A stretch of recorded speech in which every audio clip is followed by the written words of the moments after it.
Okay, चलिए तो अभी हम लेसन करते हैं 16th लेसन। आर्यभट्ट महान गणितज्ञ एवं अंतरिक्ष विज्ञानी। क्या है वो? गणितज्ञ, ठीक है, मैथमेटिशियंस और अंतरिक्ष विज्ञानी। उनका नाम है गुणाकार मूले। तो यहाँ उनके बारे में पाठ परिचय दिया गया है। श्री गुणाकार मूले जी ने इस पाठ के माध्यम से खुली दृष्टि से हर वस्तु को देखने, विश्लेषण करने की राह दिखाई। मतलब कोई भी जो चीज़ है उसे हमें क्या करना है, हमें ओपन माइंड से देखना है। खुली दृष्टि मतलब हमें अपने विचार वहाँ पर प्रकट करने हैं, उसे देखना है। और उसके बारे में विश्लेषण मतलब क्या है कि हमें वो किस तरह से बनाया है, क्या है, उसके बारे में हमें ध्यान भी देना है। विश्लेषण करना जिसे कहते हैं। वैज्ञानिक पहलू देखते हुए नई सोच पैदा करना व अंधविश्वासों का निवारण करने की सीख दी है। जो अंधविश्वास होते हैं, सुपरस्टिशंस होते हैं, उनको हमें क्या करना चाहिए, उसका निवारण करना चाहिए। और ये उन्होंने यहाँ पर हमें इस लेसन में बताया गया है। तो चलो हम देखते हैं क्या है एक्चुअली लेसन।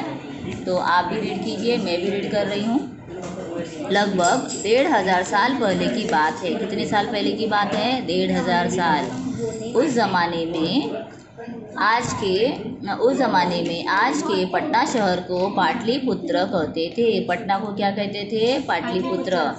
यह नगरी चंद्रगुप्त तथा अशोक जैसे प्रसिद्ध मौर्य सम्राटों की राजधानी थी।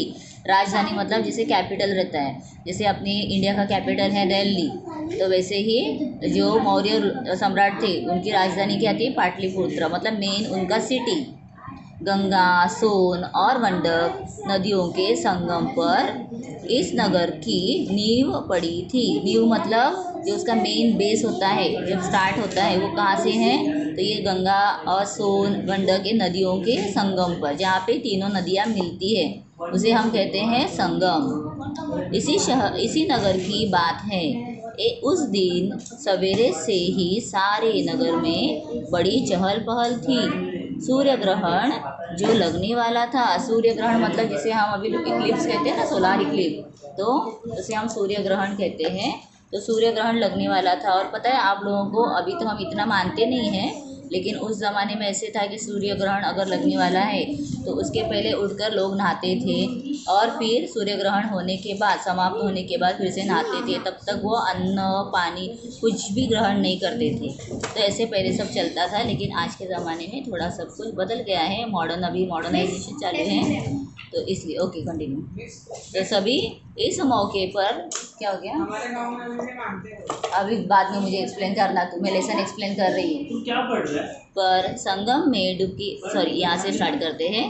सभी उस मौके पर संगम में डुबकी लगाने के लिए वहाँ एकत्र हुए थे। एकत्र होना मतलब सब एक साथ आना।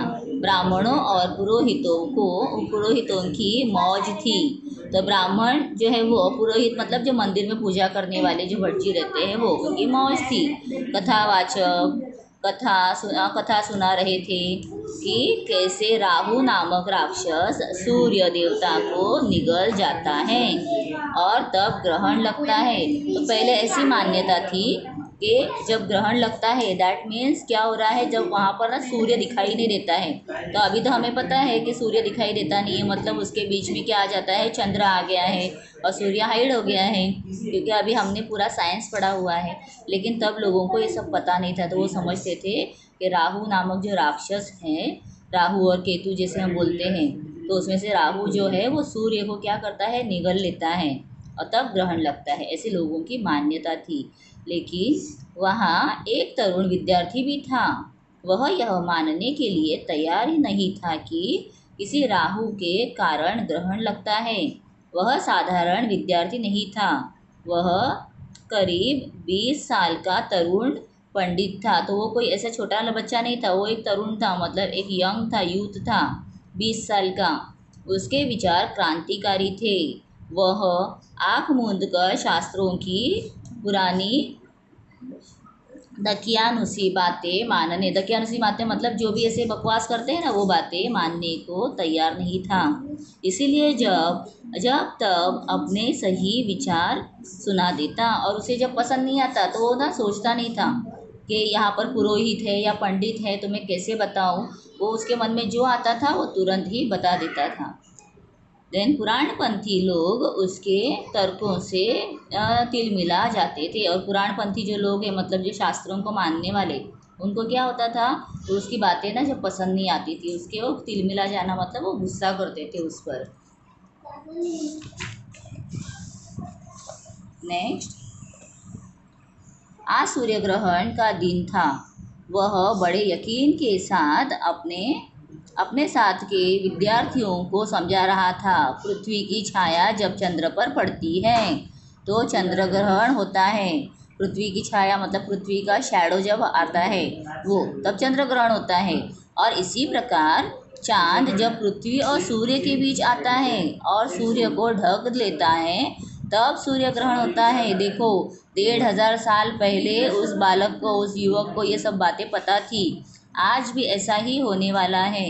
कोई राहु सूर्य को निगलता है, यह बात मनगढ़ंत है। तो ये मनगढ़ंत मतलब सोची समझी ऐसी बात रहती है ना, जिससे कुछ भी बोला जाता है, ऐसी बात है ये। आर्यभट्ट अश्मक प्रदेश के से पाटलिपुत्र आए थे। कहाँ से आए थे वो? आर्यपुत्र अश्मक प्रदेश से पाटलिपुत्र में आए थे।